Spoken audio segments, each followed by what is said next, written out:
ಇಂದಿನ ಪಂಚಾಂಗ ಶ್ರೀ ವಿಶ್ವಾವಸುನಾಮ ಸಂವತ್ಸರ ದಕ್ಷಿಣಾಯನ ಹೇಮಂತ ಋತು ಪುಷ್ಯ ಮಾಸ ಶುಕ್ಲ ಪಕ್ಷ ಷಷ್ಠಿ ತಿಥಿ ಭಾರ್ಗವ ವಾಸರ ಶುಕ್ರವಾರ ಪೂರ್ವಾಭಾದ್ರ ನಕ್ಷತ್ರ ಸಿದ್ಧಿ ಯೋಗ ತೈತುಲ ಕರ್ಣ. ನಾಳೆ ದಿವಸ ಯೋಗ ಕ್ಲಾಸ್ ಇದ್ರೆ ನಾನಿರೋದಿಲ್ಲ, ಬಟ್ ನೀವು ಕಂಟಿನ್ಯೂ ಮಾಡಿ. ನಾಳೆ ಸಪ್ತಮಿ ವ್ಯತಿಪಾತ ಇದೆ. ಷಣ್ಣವತಿ ಶ್ರಾದ್ದದಲ್ಲಿ ಅದು ಕೂಡ ಒಂದು ತರ್ಪಣ ಬಿಡುವಂಥದ್ದು. ಭಾನುವಾರ ದಿವಸ ಅಷ್ಟಮಿ ಇದೆ. ಸೊ ಮತ್ತೆ ಸೋಮವಾರ ದಶಮಿ, ಅವತ್ತಿನ ದಿವಸ ಮತ್ತೆ ನಾಸ್ ಇರ್ಬೋದು ಜೊತೆಗೆ. ಇದಿಷ್ಟು ಪಂಚಾಂಗ. ಅಸ್ಮದ್ ಗುರುಭ್ಯೋ ನಮಃ. ಹರಿ ಓಂ.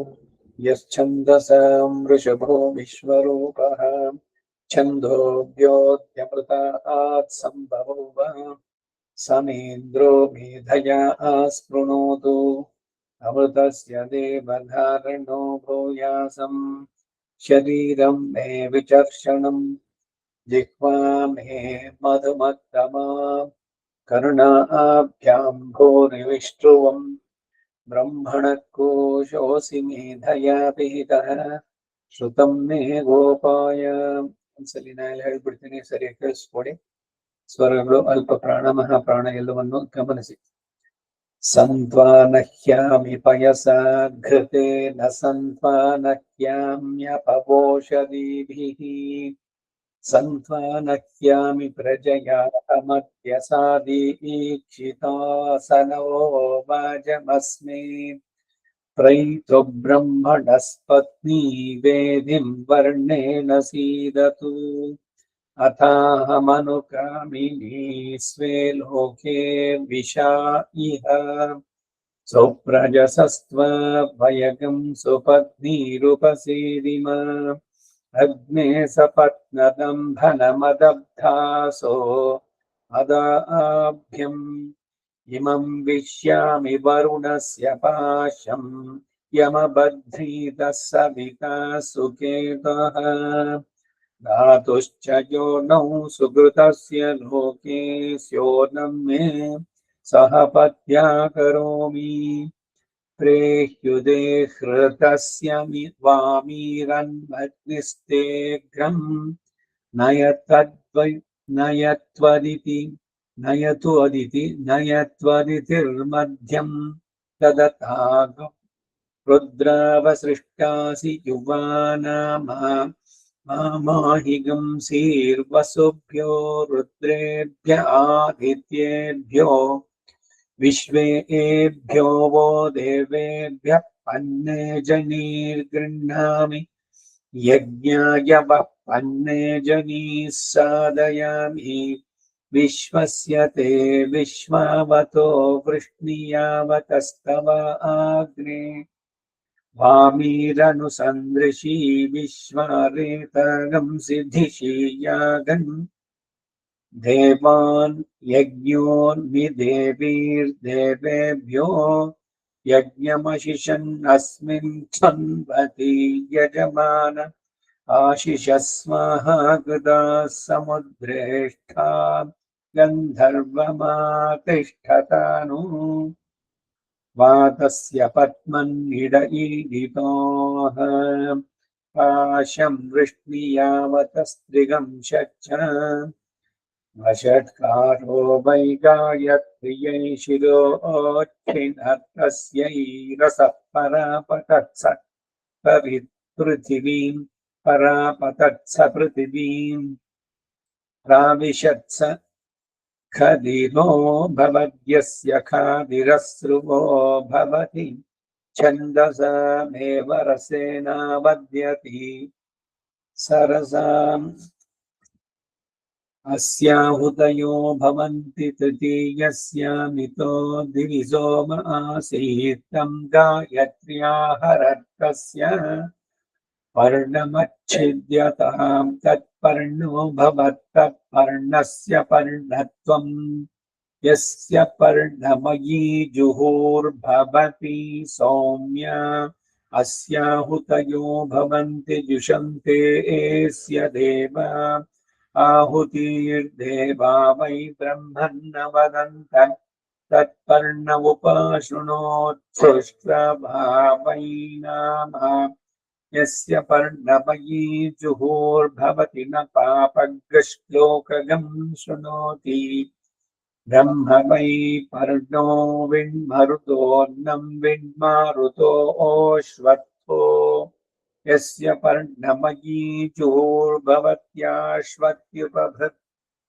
ब्रह्मणै मान्नमवरुन्धेतो ब्रह्मैव विश्यद्युहति आष्ट्रं वै पर्णो विडश्वत्थो यत्पर्णमयी जुहोर्भवत्याश्वत्युपभृद्राष्ट्र एव विश्यद्युहति प्रजापतिर्वा अजुहोत्सा यत्राहुतिः प्रत्यतिष्ठत्ततो विकङ्कत उदतिष्ठत्ततः प्रजा असृजताम् यस्य वै कङ्कती ध्रुवा भवति प्रत्येवास्याहुतयस्तिष्ठन्त्यथो प्रैव जायत एतद्वै सृजागं रूपम् यस्यैव गं रूपासृजो भवन्ति सर्वाण्येवैनगं रूपाणि पशूनामुपतिष्ठन्ते नास्यापरूपमात्मन् जायते युहोरतो ब्रह्म सुप्रजागं सप्तदश च उपयामगृहीतोऽसि प्रजापतये त्वा ज्योतिष्मते ज्योतिष्मन्तं गृह्णामि दक्षाय दक्षवृधे रातं देवेभ्यो अग्निजिह्वेभ्यस्त्वर्तायुभ्यम् इन्द्रज्येष्ठेभ्यो वरुणराजभ्यो वातापिभ्यः पर्जन्य आत्मभ्यो दिवे त्वान्तरिक्षाय त्वा पृथिव्यै त्वापेन्द्रद्विषतो मनोपजिज्ञासतो जह्यपयो नो रातीयतीतं जहि प्राणाय त्वा पानाय त्वा व्यानाय त्वा सते त्वाद्यस्पौषधीभ्यो विश्वेभ्यस्त्वा भूतेभ्यो यतः प्रजा अच्छिद्रा अजायन्त तस्मै त्वा प्रजापतये विभूताम्ने दाम्ने ज्योतिष्मते ज्योतिष्मन्तं जुहोमि ओषधीभ्यश्चतुर्दश च यां वा अध्वर्युः आरण्यक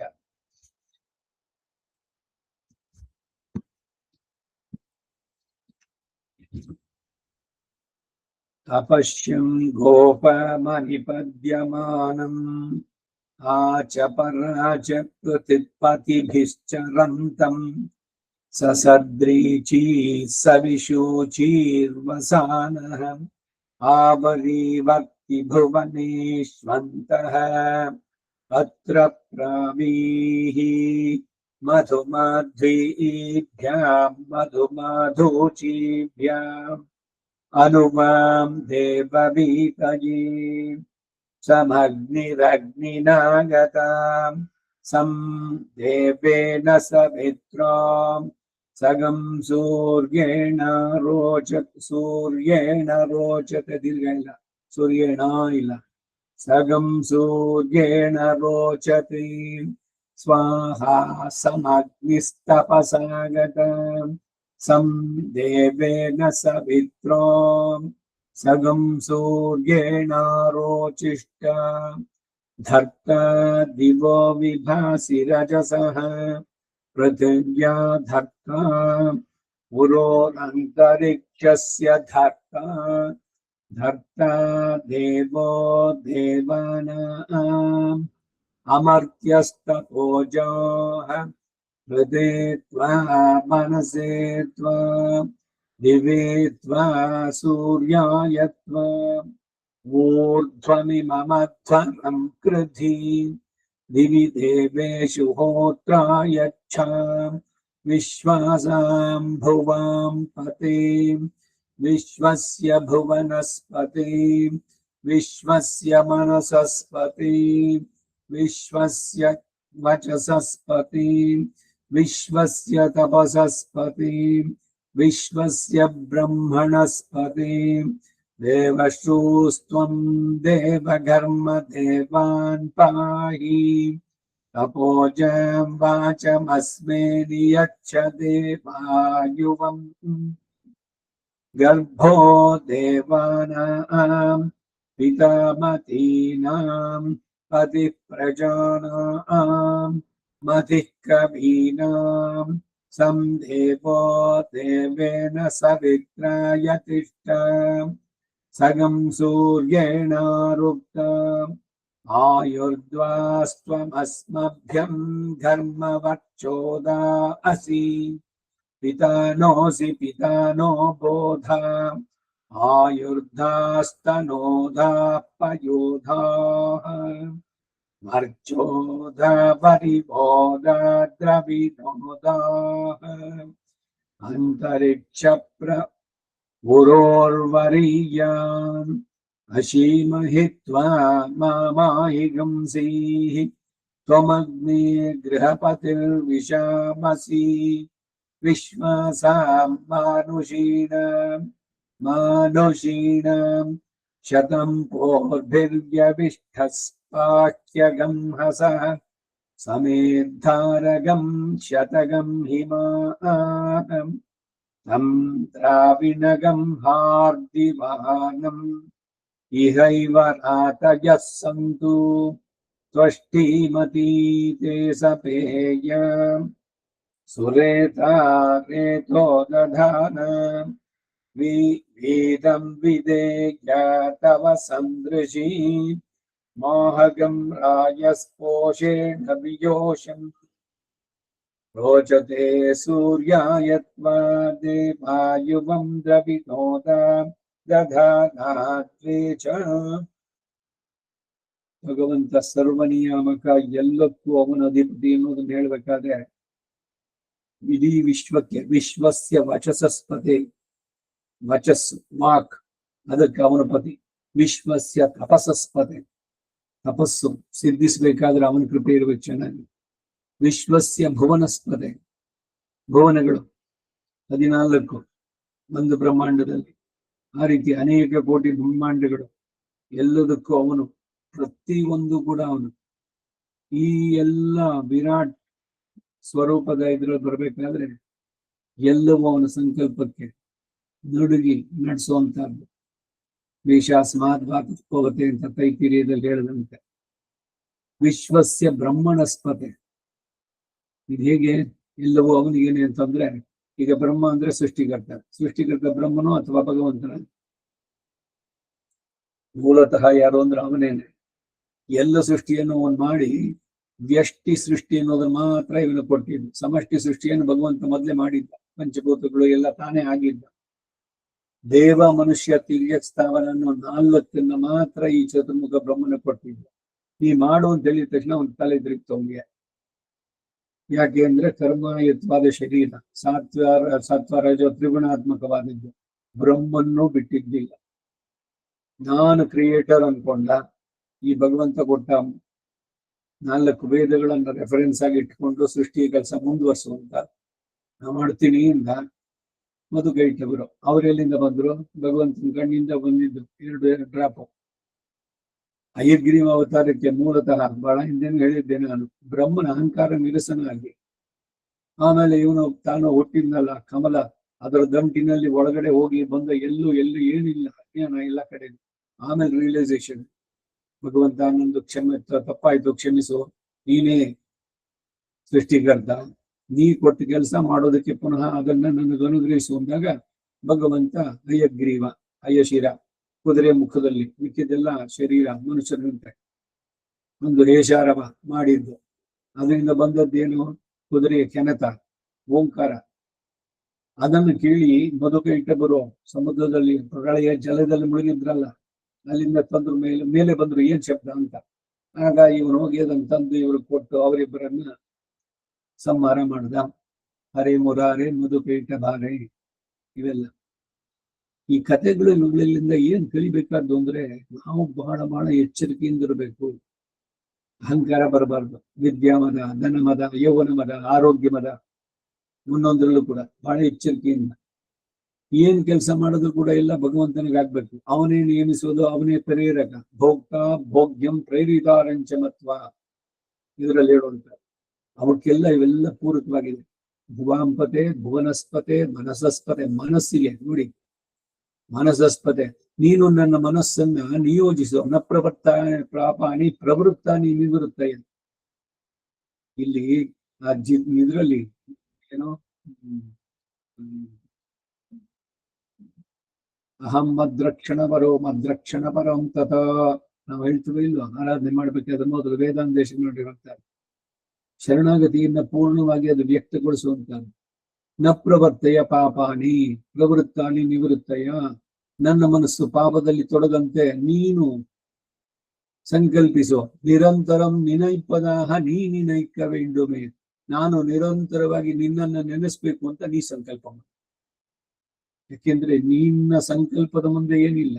ಹಾಗಾದ್ರೆ ನಮ್ಗೇನಿಲ್ವಾ ಅಂದ್ರೆ ಅದೆಲ್ಲ ಹಿಂದೆ ಹೇಳಿದ್ರಿ. ಕರ್ತ ಶಾಸ್ತ್ರಾರ್ಥವತ್ವ ಅದು ಬ್ರಹ್ಮಸೂತ್ರದಲ್ಲಿ. ಇವನಿಗೆ ಕರ್ತೃತ್ವ ಉಂಟು, ಸ್ವಾತಂತ್ರ್ಯ ಇದೆ. ಆರಿಸ್ಕೊಂಡ್ರೆ ಮಿಕ್ಕಿದ್ದೆಲ್ಲ ಅವನು ಮಾಡ್ತಾನೆ. ಇಲ್ಲ ಇದೇಗೆ ಅಂದ್ರೆ ಬೆಳಗ್ಗೆ ತುಂಬಾ ಚಳಿ ಇದೆ, ಅಯ್ಯೋ ಒಂದ್ ಸ್ವಲ್ಪ ಹೊತ್ತು ಮಲ್ಕೊಂಡು ಆಮೇಲೆ ಮಾಡೋಣ ಧನುರ್ಮಾಸದ ಪೂಜೆ ಅಂತ. ಇಲ್ಲ ಇಲ್ಲ ಇವತ್ತು ಆಗಬೇಕು ಮೊದಲು ಅಂತ ಅಂದ್ಬಿಟ್ಟು ಮನಸ್ಸು ಒಂಚೂರು ದರಿವಾಗ್ಬಿಟ್ರೆ ಮುಂದೆ ಆಟೋಮೆಟಿಕ್ ಎಲ್ಲ ಬಂದ್ಬಿಡುತ್ತೆ. ಏನಾದ್ರು ಒಂದ್ ಸ್ವಲ್ಪ ಮನಸ್ಸನ್ನ ಲೂಸ್ ಬಿಟ್ರೆ ಅಯ್ಯೋ ಹೊತ್ಕೊಂಡ ಇನ್ನೊಂದು 10 ನಿಮಿಷ 5 ನಿಮಿಷ ಬಿಟ್ಟು ಹೇಳೋಣ ಮಲ್ಕೊಡಿ, 8 ಗಂಟೆಗೆ ಎಚ್ಚರ ಆಗ. ಸೊ ಅದರಿಂದ ವಿಶ್ವಸ್ಯ ಮನಸಸ್ಪತಿ, ವಿಶ್ವಸ್ಯ ವಚಸಸ್ಪತಿ, ವಿಶ್ವಸ್ಯ ತಪಸಸ್ಪತಿ ಎಲ್ಲವನ್ನೂ ಹೇಳ್ಬೇಕಂದ್ರೆ ಅವನೇನೆ ಸೂರ್ಯಮಂಡಲ ಮಧ್ಯವರ್ತಿಯಾಗಿ ಸವಿತೃ ರೂಪಿಯಾದಂತ ಭಗವಂತ. ಎಲ್ಲದಕ್ಕೂ ಚೇತನ ಪ್ರಾಣವನ್ನು ನೀಡುವಂತವನು. ಎಲ್ಲರ ಆಕ್ಟಿವಿಟೀಸ್ ಪ್ರತಿಯೊಂದಕ್ಕೂ ಕೂಡ ಸೂರ್ಯ ಇದ್ದಿದ್ದು ಏನು ಆಗ್ಲಿಕ್ಕಿಲ್ಲ. ಆ ರೀತಿನಲ್ಲಿ ಸುರೇತ ರೇತೋ ದದಾನ ವೀರಂ ವಿಧೇಯ ತವ ಸಂದೃಶಿ ಮಾಹಗಂ ರಾಯಸ್ಪೋಷೇಣ ವಿಯೋಷಂ ಹೇಳ್ತಾ ನಡೀತಾ ಆಯುರ್ದಾಸ್ತ್ವಂ ವರ್ಚೋದ ಅಸಿ ಇದೆಲ್ಲ ಆಗ್ಲಿಲ್ವಾ? ಇನ್ನೊಂದ್ಸಲಿ ಹೇಳೋಣ. ವಿಶ್ವಸ್ಯ ವಚಸಸ್ಪತೆ, ವಿಶ್ವಸ್ಯ ತಪಸಸ್ಪತೆ, ವಿಶ್ವಸ್ಯ ಬ್ರಹ್ಮಣಸ್ಪತೆ, ದೇವಶ್ರೋಸ್ತ್ವಂ ದೇವಗರ್ಮ ದೇವಾನ್ ಪಾಹಿ ಅಪೋಜಾಂ ವಾಚಮಸ್ಮೇ ನಿಯಚ್ಛ ದೇವಾಯುವಂ ಗರ್ಭೋ ದೇವಾನಾಂ. ಎಲ್ಲರಿಗೂ ಜಗತ್ ಕಾರಣ ಅವನು, ಸೃಷ್ಟಿಕರ್ತ ಮೊದಲು. ಅವನಿಂದನೇ ಎಲ್ಲ ಉಂಟಾಗಿದ್ದು. ಪಿತಾಮತೀನಾಂ ಪತಿ ಪ್ರಜಾನಾಂ ಮತಿಃ ಕಲೀನಾಂ ಸಂ ದೇವೋ ದೇವೇನ ಸವಿತ್ರಾಯ ತಿಷ್ಠಾಂ. ತಿಷ್ಠಾ ಇಲ್ಲಿ ಮಹಾಪ್ರಾಣ ಇಲ್ಲ. ಸಗಂ ಸೂರ್ಯೇಣಾರುಕ್ತಾಂ ಆಯುರ್ದಾಸ್ತ್ವಮಸ್ಮಭ್ಯಂ ಧರ್ಮವರ್ಚೋದ ಅಸಿ ಪಿತಾನೋಸಿ ಪಿತಾನೋ ಬೋಧಾಂ ಆಯುರ್ದಾಸ್ತನೂಧಾ ಪಯೋಧಾಃ ವರ್ಚೋದ ಪರಿವೋದ ದ್ರವಿಣೋದಾಃ ಅಂತರಿಕ್ಷ ಪ್ರಉರೋರ್ವರೀಯಾನ್ ಅಶೀಮಹಿತ್ವಾ ಮಾಮಾಹಿಗಂಸೀಹಿ. ಮಾಮಾಹಿಗಂಸಿ ಅಷ್ಟೇ ಬಿಟ್ಟು ಬಿಡಬೇಡಿ, ದೀರ್ಘ ಪ್ಲಸ್ ವಿಸರ್ಗ ಅದು. ಮಾಮಾಹಿಗಂಸೀಹಿ ತ್ವಮಗ್ನೇ ಗೃಹಪತಿರ್ವಿಷಾಮಸಿ ವಿಶ್ವಾಸಾಂ ಮಾನುಷೀಣಾಂ ಶತಂ ಪೂರ್ಭಿರ್ಯಭಿಷ್ಠಸ್ಪಾಹ್ಯಗಂ ಹಸಃ. ಸಾಹ್ಯಗಂ ಅಂತ ಕೂಡ ಒಂದು ಪಾಠ ಇದೆ. ಸಮೇದ್ಧಾರಗಂ ಶತಗಂ ಹಿಮಾಃ ದ್ರಾವಿಣಗಂ ಹಾರ್ದಿವಾನಂ ಇಹೈವ ರಾತಯಃ ಸಂತು ತ್ವಷ್ಟೀಮತೀ ತೇ ಸಪೇಯ ತೇ ಸಪೇಯ. ತೇ ಸಪೇಯ ಅನ್ನೋದು ಯಾವ ಸ್ವರವೂ ಇಲ್ಲ. ತ್ವಷ್ಟೀಮತೀ ತೇ ಸಪೇಯ ಸುರೇತಾ ರೇತೋ ದಧಾನ ವೀರಂ ವಿಧೇಯ ತವ ಸಂದೃಶಿ ಮಾಹಗಂ ರಾಯಸ್ಪೋಷೇಣ ವಿಯೋಷಂ. ಅಡಿಗುರು ಮುಂದಿಂದು ರೋಚತೆ ಸೂರ್ಯಾಯತ್ವಾದೇ ವಾಯುವಂ ದ್ರವಿಣೋದ ದಧಾತ್ವೇ ಚ ದೇವಸ್ಯ ತ್ವಾ ಸವಿತುಃ ಪ್ರಸವಿ ಅಶ್ವಿನೋರ್ಬಾಹುಭ್ಯಾಂ ಓಷ್ಣೋ ಹಸ್ತಾಭ್ಯಾಮಾದದೇ ಆದಿತ್ಯೈರಾಸ್ನಾಸಿ ಈಡಾಯೇಹಿ आदितायेहि सरस्वत्येहि असावेहि असावेहि असावेहि आदित्य उष्णीशमसि वायुरस्येणः ओषात्वोपावसृजतु अश्विभ्यां प्रदापयन् यस्ते स्तनः शशयो स्तनः शशयो ಅದಕ್ಕೆ ಸಾಕ್ಷಾವತಲ್ಲಿ यस्ते स्तनः शशयो यो वयो भूः येन विश्वा पुष्यसि वार्याणि यो रत्नधा वसुविद्यः सुदत्रः सरस्वती तमिह दातवेकः सरस्वती तमिह धातवेकः धा महाप्राण धातवेकः उस्रघर्मगंशिगंशम् उस्रघर्मं पाहि धर्माय शिगंशन् बृहस्पतिस्त्वोपसीदतु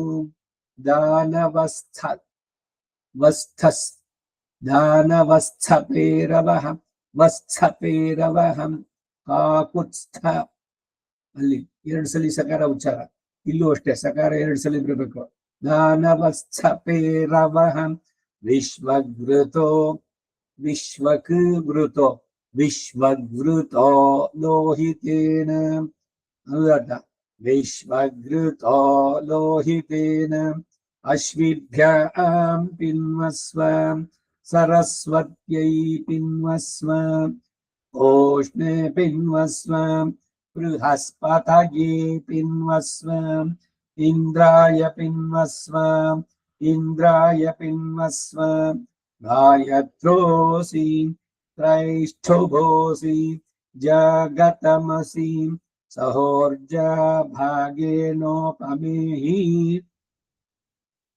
इंद्र आश्विना मधुनः सारगस्य मधुनः सारगस्य साक्षावतु संध्यादवे धर्मं पातवसवो यजतावत् स्वाहा आत्वा सूर्यस्य रश्मये वृष्टिवनये जुहोमि मधु हविरसि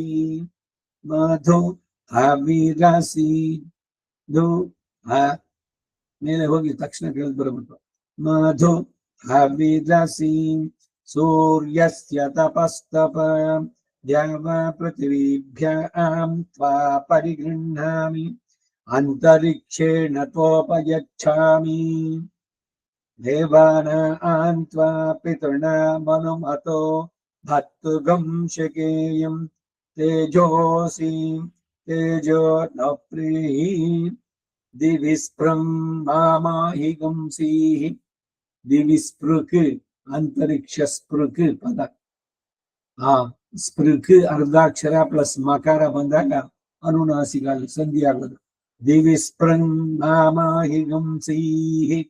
अंतरिक्ष स्पृङ्मामाहिगंसीः पृथिवी स्पृङ्मामाहिगंसीः सुवरसि सुवर्णे यच्छ दिवं यच्छ दिवो मा पाहि ये हि पाहि पिन्वस्व गृह्णामि नवच समुद्राय त्वा माताय स्वाहा ನಿಧಾನಕ್ಕೆ ಒಬ್ಬೊಬ್ರು ಹೇಳಿ ಜಗದೀಶ ಸ್ವಲ್ಪ ನೋಡ್ಕೊ ಎಲ್ರು ಇದು ಮಾಡಿ ನಾನು ಸ್ವಲ್ಪ ಜಬ್ಬಗಳಾಗಿಲ್ಲ ಅದರಿಂದ ನಾನು ಬೇಗ ಹೋಗ್ತಾ ಇದ್ದೀನಿ ಶುರು ಮಾಡಿ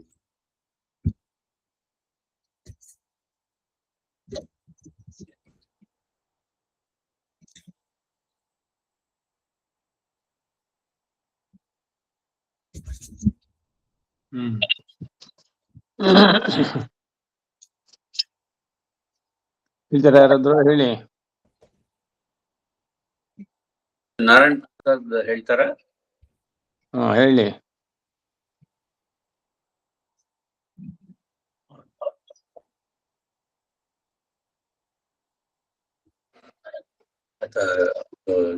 ಇದು ಮಾಡಿದ್ದಾರೆ ಅಷ್ಟೇ ಅನ್ಸುತ್ತೆ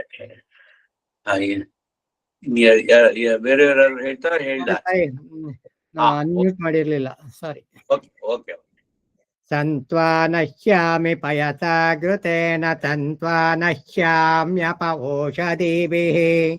सन्त्वा नश्यामि पजयाहमत्यासा दीक्षिता तनवो वाजमस्मे प्रैतु ब्रह्मणस्पत्नी वेदिं वर्णेन सीदतु अताहमनुकामिनी स्वे लोके विषा इह सुप्रजस्थस्वावयकं सुपत्नीरुपसेदिम अग्ने सपत्नधम्बनमद्दब्धासो अदाभ्यम् इमं विशामि वरुणस्य पाशं यमबध्नीत सविता सुकेतः धातुश्च योनौ सुकृतस्य लोके योनं मे सह पत्या करोमि प्रेक्ष्यते हृतस्य वामेरन्वग्निस्तेक्रं नयत्वदितिर्मध्यं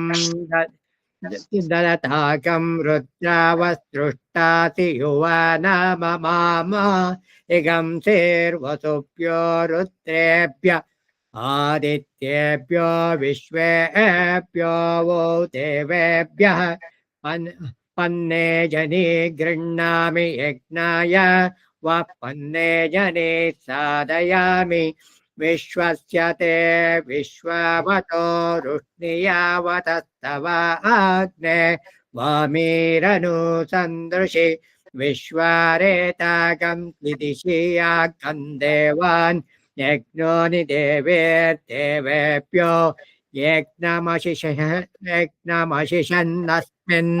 स्नुवति यजमान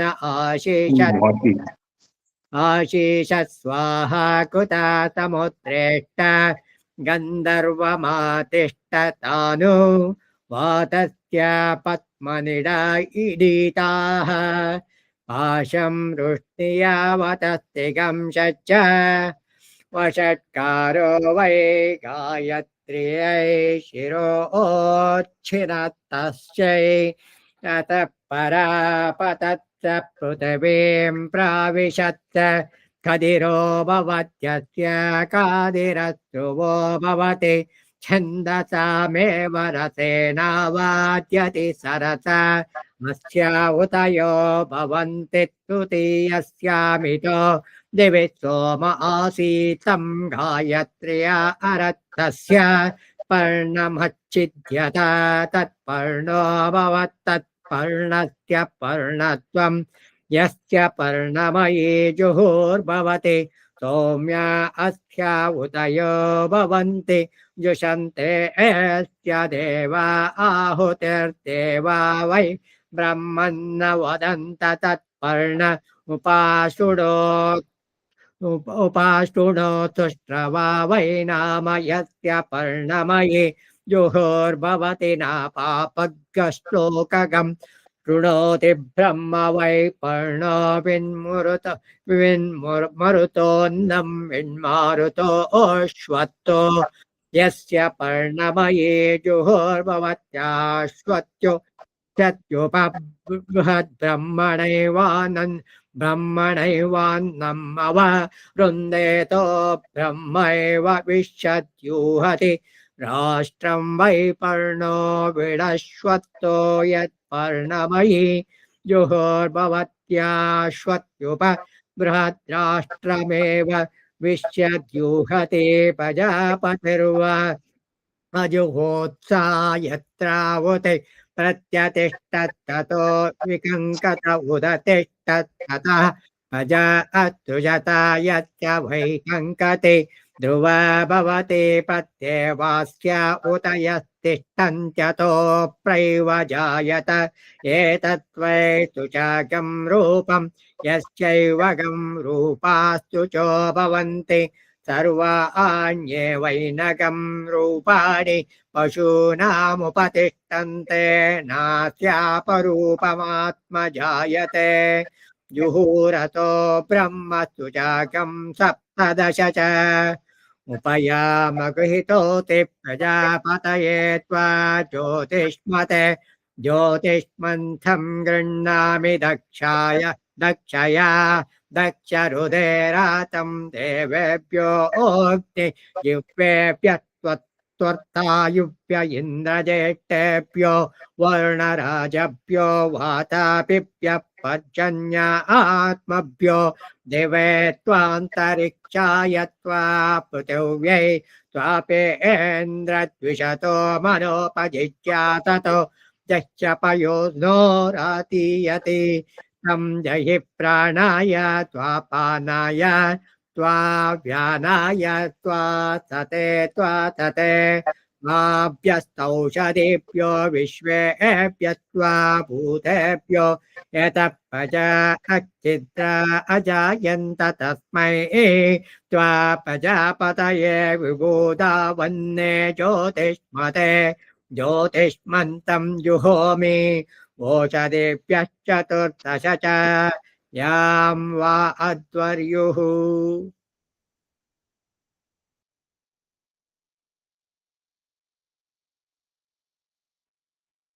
ಯಾರ್ಯಾರು ಹೇಳಿ.